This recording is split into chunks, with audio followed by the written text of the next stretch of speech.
ٹھیک ہے، جو عیسیٰ علیہ السلام سے پہلے تک تمام انبیاء کو مانتے ہیں، آدم علیہ السلام سے لے کر کموں بھائی بول رہا ہوں، کیونکہ وہ عیسیٰ علیہ السلام سے پہلے شاید میرے حساب سے زکریا علیہ السلام اور یحییٰ علیہ السلام کو بھی نہیں مانتے، بٹ ان میں مختلف فرقے اور مختلف عقائد ہے، تو میں ان کے ڈیٹیلز میں نہیں جا رہا، تو کوئی ایسا نہ کرے کہ یہودیت کے مسائل اور عیسائیت کے مسائل بیان نہیں کر رہا، بٹ اپروکسیمیٹلی میں کہہ رہا ہوں کہ عیسیٰ علیہ السلام کے پہلے تک کے انبیاء کو مانتے ہیں، آگے پیچھے چھوڑ کر یہ ہوئے یہود۔ عیسیٰ علیہ السلام تک جو نبیوں کو مانتے ہیں، کہاں سے لے کر آدم علیہ السلام سے لے کر عیسیٰ علیہ السلام تک یہ ہوئے عیسائی کرسچن، اور مسلم وہ ہے جو آدم علیہ السلام سے لے کر محمد صلی اللہ علیہ وسلم سب کو مانتے۔ ٹھیک، اس بات میں بھی اختلاف ہے کہ کرسچنس نے بھی کچھ نبیوں کو نبی نہیں مانا، پھر بھی میں کہہ رہا ہوں میں ان کے مسائل کو بیان کرنے یہاں کھڑا نہیں ہوں، تو لہٰذا ایک رف جس کو میں کہہ رہا ہوں، یہود وہ جو عیسیٰ علیہ السلام کے السلام سے پہلے تک ہم نبوت کو مانتے رہے، عیسائی وہ جو عیسیٰ علیہ السلام تک نبوت کو مانتے رہے، اور مسلمان وہ جو محمد صلی اللہ علیہ وسلم تک جو نبی اللہ نے اپوائنٹ کیا اس کو مانتے ہیں، کیونکہ عیسائیوں نے تو عیسیٰ علیہ السلام کے بعد بھی نبوت کا سلسلہ جاری رکھا، آپ صلی اللہ علیہ وسلم کی طرف نہیں بلکہ اس کے بعد کتنے ان کے رسول آئے،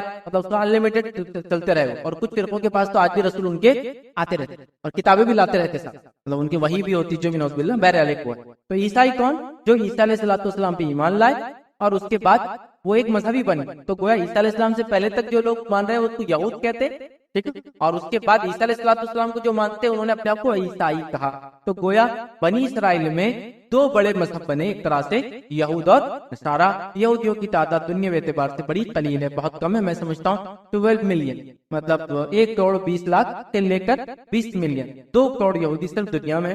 اور پھر عیسیٰ علیہ السلام کو ماننے والے مطلب بنی اسرائیل کا دوسرا پارٹ ہے، لیکن یہ میجر پارٹ، اور یہ دنیا میں بہت کثیر تعداد میں اپروکسیمیٹلی 230 جو کہیں گے کروڑ سے لے کر 250 کروڑ کی ان کی اپروکسیمیٹلی تعداد ہو رہی ہے۔ اور اس کے علاوہ جو ہے یہود اور نصارہ بس اتنے ہی یاد رکھیں، مطلب دنیا کی ایک میجورٹی بنتی یاد رکھیں، سیکنڈ ریلیجن جو اسلام ہوتا ہے، ٹھیک، تو یہ لوگ یاد رکھیں۔ لیکن مسئلہ یہ ہوا کہ یہ لوگ مانتے رہے اور آخری نبی محمد صلی اللہ علیہ وسلم کا انہوں نے انکار کیا۔ یہود نے تو عیسیٰ علیہ السلام کا بھی انکار کیا اور عیسائیوں نے محمد صلی اللہ علیہ وسلم کا انکار کیا، بس آخری نبی کو انہوں نے نہیں مانا۔ ایک طرح سے دیکھا جائے تو یہودیوں نے سیکنڈ لاسٹ نبی کو نہیں مانا اور عیسائیوں نے لاسٹ نبی کو نہیں مانا، یہ ان کی سب سے بڑی خطا تھی، یاد رکھیے۔ اور ان سے چلنے والی جو قوم یاد رکھیے، اس کو بنی اسرائیل قرآن نے کہا، اہل کتاب قرآن نے کہا، یہ بھی ٹرمز یوز کیا قرآن نے، تو بنی اسرائیل بولیے، اہل کتاب بولیے، جیوز اینڈ کرسچنز سے مراد ہے، یاد رکھیے۔ اس میں کوئی بیچ میں چھوٹے موٹے ریلیجنز بنتے رہے چلتے رہیں گے اللہ عالم، لیکن میجر 2 ہی ریلیجن آج چلتے ہیں اور یہ بنی اسرائیل کہلاتے، یاد رکھیے۔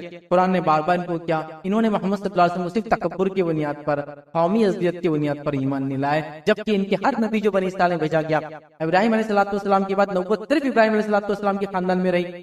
آپ کے خاندان میں اسماعیل علیہ السلام ہے، آپ کے بڑے بیٹے، ان کے خاندان میں کوئی نبی نہیں آیا سوائے محمد صلی اللہ علیہ وسلم آخری نبی، اور اسحاق علیہ السلام بھی آپ کے بیٹے تھے دوسرے، وہ بھی نبی تھے، ان کے خاندان میں نبوت چلتی رہی ان کے زمانے سے لے کر تو عیسیٰ علیہ السلام، تو ان کے بڑے بیٹے ابراہیم علیہ السلام کے خاندان میں 2 ہی نبی آئے، خود اسماعیل علیہ السلام اور آخری نبی محمد صلی اللہ علیہ وسلم، اور اسحاق علیہ السلام کے خاندان میں تو نبوت کا سلسلہ چلا، علماء لکھتے 4000 کے قریب نبی آئے، آخر عیسیٰ علیہ السلام تک انبیاء اسی میں انہی کے اندر اللہ والا جتنے بھی آئے سب ان میں، اتنی بات تو ہے کہ وہ ابراہیم علیہ السلام کی اولاد سے ہی تھے، آخری نبی کو انہوں نے تعصب کی بنیاد پر انکار کر دیا، جبکہ قرآن نے کہا الذین یعرفونہ کما یعرفون ابناءہم، اے نبی یہ تو آپ کو ایسا پہچانتے ہیں جیسا اپنے بیٹوں کو پہچانتے۔ ایک آدمی اپنے بیٹے کو پہچانے میں غلطی نہیں کر سکتا، بیمار بھی رات لوگ بولتے بیٹے کو لاؤ اس کے سامنے پہچان لیں گے، تھوڑے بول بھی گئے، بول کی بیماری ہو گئی، لیکن بیٹے کو نہیں بولے اب تک۔ لوگوں کی محبت ہوتی ہے اولادوں سے، اور جس زمانے میں قرآن آیا تھا بیٹوں سے بڑی زیادہ محبت لوگ کرتے تھے، ریزن بینگ کی خاندان ان سے چلتا ہے، اور وہ زمانے میں طاقت ہی سب کچھ تھی، سروائیول جو تھا وہ طاقت پہ تھا، اور عورتوں کی وجہ سے وہ طاقت نہیں آتی تھی قوم کو، مردوں کی وجہ سے، تو لہٰذا لوگ بچوں کو بیٹوں کو ریکگنائز کرنے میں نہیں مسئلہ تھا۔ تیسرا مسئلہ یہ بھی تھا کہ بیٹیوں کی شادی ہوتی تو جاتی تو کہاں، یا آج کا دور تھوڑی ہے کہ بیٹی ہر روز ہی اماں کے پاس آتی، تو اس کو واٹس چیٹ کرنا اماں سے، بس دن بھر دیکھے بعد دل نہیں رہ رہا اس کو، مطلب اللہ کو جتنا یاد نہیں کرے اتنا ماں کو یاد کرے۔ آج کل بچے شادی کے بعد تو زیادہ محبت بڑھ جاتی ہے ان کی، سمجھ رہے؟ پہلے زمانہ تھا شادی ہوئی گئے پتہ نہیں واپس بھی نہیں آتے تھے، مطلب پہلی بار گئے دوسری بار آئے تو اتنا بڑا بچہ لے کے آیا، سمجھ رہے آپ، ہر سال ریٹرن نہیں ہوتے، تو ظاہر سے بیٹیاں چلی بھی جاتی تھی نا، تو وہ قوت طاقت روزی کا ذریعہ نہیں بنتی تھی، تو بیٹوں کو لوگ یاد کرتے تھے، ان کی عظمت تھی، ان کو بڑا سمجھتے تھے۔ حالانکہ اسلام نے کہا دونوں برابر ہے، عظمت کے اعتبار سے، مقام کے اعتبار سے، درجے کے اعتبار سے، سارے ٹھیک ہے، لیکن ہاں